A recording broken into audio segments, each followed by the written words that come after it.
Bag 1 contains 3 red and 4 black balls, and bag 2 contains 4 red and 5 black balls. Two balls are transferred at random from bag 1 to bag 2, and then a ball is drawn from bag 2.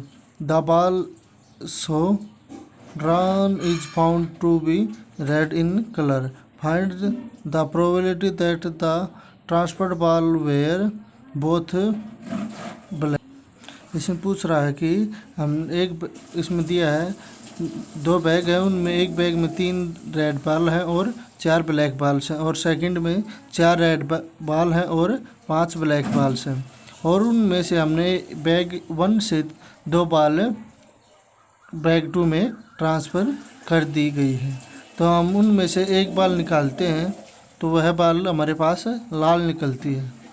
और आगे पूछ रहा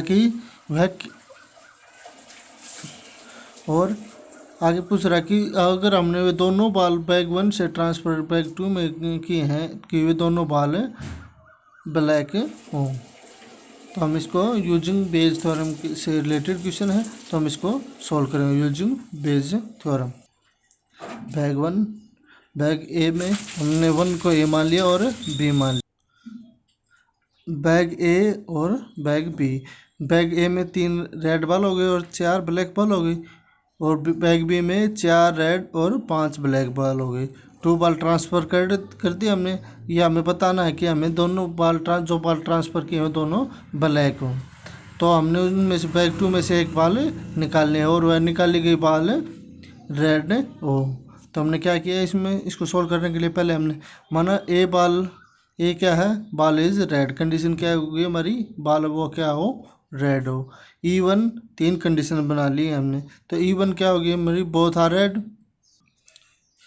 2 ball transfer किए हैं तो 2 बॉलों में से दोनों रेड हो सकती हैं, दोनों ब्लैक हो सकती हैं, एक रेड हो सकती है और एक ब्लैक बॉल हो सकती है। तो हमने इसी प्रकार से E1 को क्या मान लिया, बोथ आर रेड। E2 को 1 रेड और 1 ब्लैक बॉल हो गई। E2 क्या हो गया हमारे पास, बोथ आर ब्लैक्स, दोनों बॉल ब्लैक हो गई। तो हम इनकी प्रोबेबिलिटी निकालेंगे तो क्या हो जाएगा हमारे पास, पहली बॉल अगर हम ए से बी में ट्रांसफ़र करते हैं, पहली बॉल ट्रांसफ़र की तो हमारे पास कितनी बॉल थी, रेड 3 बॉल थी, और टोटल बॉल कितनी होगी हमारे पास 7 बॉल होगी। 3 में से 3 की प्रोबेबिलिटी कितनी होगी, 3/7। अब हमने उसमें से एक बॉल ट्रांसफ़र हो गई, तो हमारे पास बची कितने बॉल, 6 बॉल बच गई, और रेड कितनी है 2, तो इनकी प्रोबेबिलिटी कितनी होगी 2/6। तो P1 क्या होगा हमारे पास 3/7 इंटू 2/6। इसी प्रकार से P ऑफ E2 2 बॉल है और रेड कितनी है 3 बॉल्स, 3/7, एक रेड हो गई, तो बाकी हमारे पास कितनी बच गई, 6 बॉल बच गई। तो और ब्लैक बॉल कितनी है 4/6। इसी प्रकार से P ऑफ E3 किया तो हमने क्या आ गया हमारे पास, दोनों बोथ आर ब्लैक बॉल्स, ब्लैक होंगे 4/7 क्योंकि 4 ब्लैक है, और टोटल कितनी बॉल है 7, और एक ब्लैक बॉल ट्रांसफ़र हो गई तो बाकी ब्लैक बॉल 3 बच गए और टोटल बॉल 6। तो इसकी P ऑफ E कितनी हो गई हमारे पास 3/6। हमारे पास अब क्या है, बैग सेकंड में पहुंच गई बॉल, तो बैग सेकंड में क्या है कंडीशन क्या है कि वो बॉल निकाले हुआ है रेड ही हो, तो रेड ही होगी। तो हमारे पास बैग ए से बॉल ट्रांसफ़र की, कितनी बॉल 2 बॉल्स आर ट्रांसफ़र की, तो 2 रेड बॉल ट्रांसफ़र की, तो हमारे पास बैग बी में कितनी बॉल हो गई 6 बॉल हो गई, और टोटल बॉल कितनी हो गई 11। तो इसकी प्रोबेबिलिटी कितनी होगी 6/11।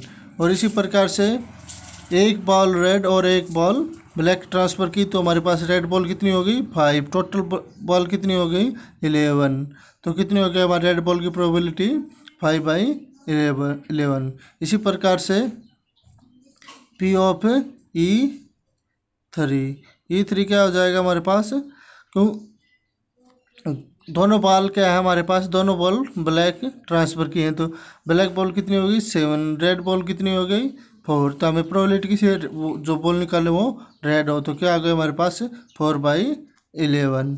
तो using Bayes theorem P of E2 condition क्या है कि बैग 2 से निकाले और वह बॉल हमारे पास रेड हो, और दोनों बॉल क्या होने चाहिए जो ट्रांसफ़र किए हैं वो बोथ आर ब्लैक होंगी। तो हमारे पास क्या बोथ आर ब्लैक है, तो P of E3 given that ball is red होगी। तब क्या होगा हमारे पास using Bayes theorem 4/7 into 3/6 into 4/11 upon number of favourable case हो गया है ये, upon total number of case, जो टोटल नंबर कितने हमारे पास केस हुए हैं तो उनको सारों को मल्टीप्लिकेशन कर देंगे और ऐड कर देंगे। तो हमारे पास क्या होगा, इसको सॉल्व करेंगे 4/7 इंटू 3/6 इंटू 4/11। इसको डायरेक्ट सॉल्व नहीं करना, हमको इसको एज इट इज़ रखेंगे तो हमारे पास ये जल्दी सॉल्व हो जाएगा। तो हमने सॉल्व किया, क्या आ गया हमारे पास से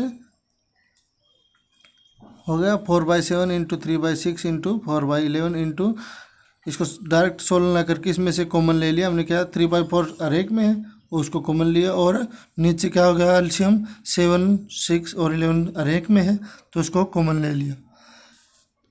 अब हम इसको सोल्व करेंगे तो हमारे पास क्या बच गया 3, 10 और 4।